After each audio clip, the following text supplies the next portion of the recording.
this video, I am going to show you my personal favorite way to make cracked chicken. I'm sure most of you have heard of cracked chicken, maybe made cracked chicken yourself, have your own favorite recipe. If you do, leave a comment below. Tell me how you do it different, how you love it. I really like to hear, I like to alter my own recipes, because if you've watched me at all, you know I vary things haphazardly as I go along based on leftovers in the fridge or spices that hit my fancy for the day. So in this version, I'm just going to tell you that every cracked chicken recipe I've ever come across is with boneless, skinless chicken breasts, which I typically don't ever buy or eat. So my version is with the boneless, skinless chicken thighs because I do like the dark meat. I feel the dark meat's a little bit more nutritious, has a little bit more flavor. So you'll see my version here that I'm going to show you is totally with chicken thighs. So the recipe calls for boneless, skinless chicken thighs, and I will definitely just put these in whole, including all the fat. It's going to be about a cup of chopped up bacon, about a half a stick of butter, about a half a cup of grated parmesan, and that's 4 tablespoons of ranch dressing mix, and it's going to be 2 bricks of cream cheese. So we have all of the chicken thighs in there, and I'm going to put in the 2 8-ounce packages of cream cheese.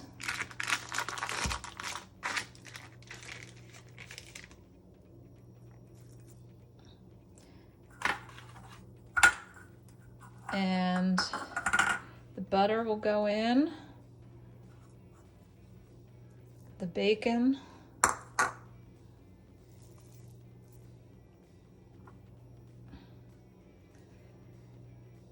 and this is some homemade ranch dressing seasoning that I have made, and I will post that recipe. And here is the parmesan. And we're just going to cover that up.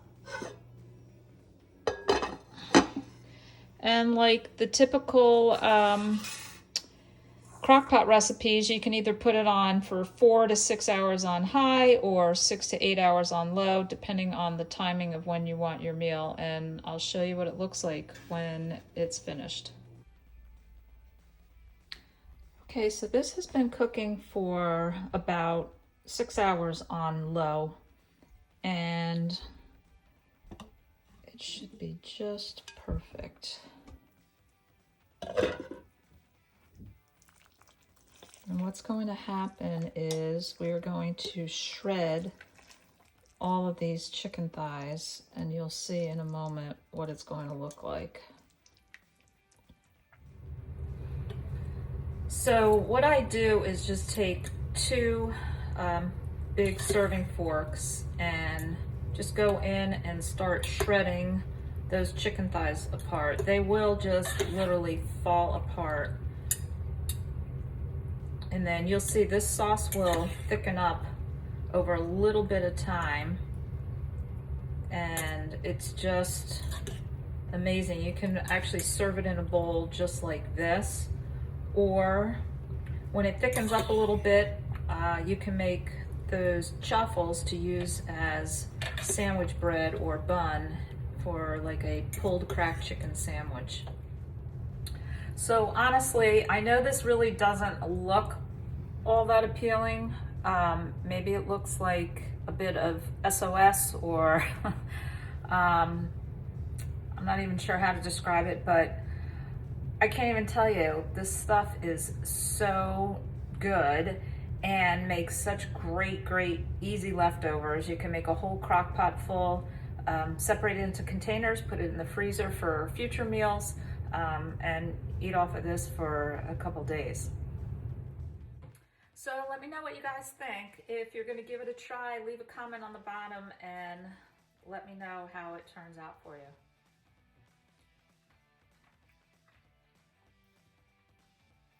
I don't know why I love this stuff so much, but it's really tasty. And just a side thought, if you don't yet have any of the dried ranch dressing seasoning pre-made, you can always use the packaged ranch dressing mix that you can get at any grocery store, and that would be the equivalent of 1 full packet into that recipe, which is about 4 tablespoons of the dried ranch recipe.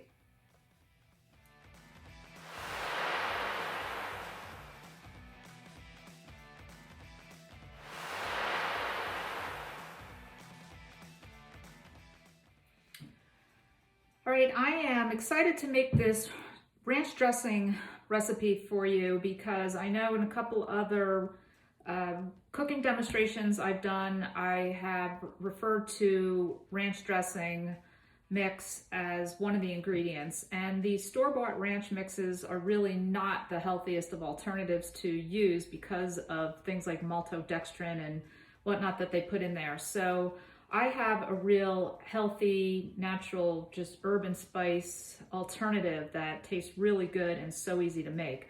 So the first thing that I'm going to mention is I have heavy whipping cream powder. So you can see they actually make a powder of heavy cream, and it makes a really great base for this recipe. But you absolutely do not need this because you can mix all the other spices together, and then when you're adding it into a recipe, you just add fresh heavy cream either directly to the spices and mix it up separately, or just add the dry spices and add some heavy cream to the recipe that will compensate for not having the dried version in it.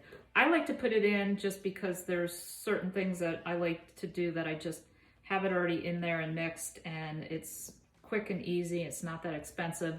I do have a link to this in my bio in, I believe, my Amazon store, which lists all my favorite things. I have this heavy whipping cream powder listed there. So I'm going to just quickly show you how easy it is to make this. If you're going to use the heavy cream powder, it's 6 tablespoons of the heavy cream powder, and then parsley flakes, 2 tablespoons of parsley flakes, and 2 tablespoons of chives, and also 2 tablespoons of dill. So you can see how super easy this is. Then we're going to move over to doing garlic powder and onion powder. Those are both 1 tablespoon. So I'm going to just do 1 tablespoon of the garlic powder, 1 tablespoon of the onion powder, and then I like to use white pepper in this instead of black pepper. I just happen to like the taste of white pepper. I like the way it's very fine, and I like the way it tastes. So I put in white pepper, and then salt. So that is the last thing that we're going to put in here, which is a teaspoon each of the salt and the pepper. So that's it. You just mix that up, and then I just use a container from something else, some other spice jar that I have that I've emptied out, and I just fill it and label it ranch, and I'm set to go. Hope you like this recipe. If you want to hit the subscribe button, and I'll be sure to keep all these recipes coming and give you hopefully more great carnivore ideas. I wanted to make one last comment because I saw a really great interview by Ken Berry with Dr. Anthony J., who's a PhD research scientist specializing in plastics. and their effect on hormones in your body. So just as I was wrapping up the rest of this cracked chicken to put away, it just dawned on me to maybe help spread the word, but everything should be in a glass container. Any heat applied to these plastic reusable containers leaches these estrogenic chemicals into the food, especially if they're oily foods or warm or hot foods. So I just really wish everybody would watch that video and learn about it, or take it from me. Always put your foods in glass containers. It's okay to use these for cold foods, dry foods. Never ever reheat plastic with food in it in the microwave. I know these metal, these are called lock and lock containers, have a plastic lid, but the food isn't touching the lid and it's going directly into the refrigerator. And also, if you're going to microwave this, you're going to take the plastic lid off and not be applying any heat to that. So again, this also a glass container with a plastic lid, but again, the plastic is going on now when the food is cooled off and will not be used in the microwave. So I really just want to impart that. Also, don't ever have water bottles in your car that warm up and drink that water out of them. If anything, the best thing to do is have a reverse osmosis filtration system, which I'll show you when I have installed, because I'm getting one installed here in my kitchen. But drink out of stainless steel containers, glass containers, and please store your food in glass containers, and just slow but sure replace all your plastic containers. Just get rid of them, or make sure you just remember it's only for cold foods or dry foods, and that's it. So that's my public service announcement for this video.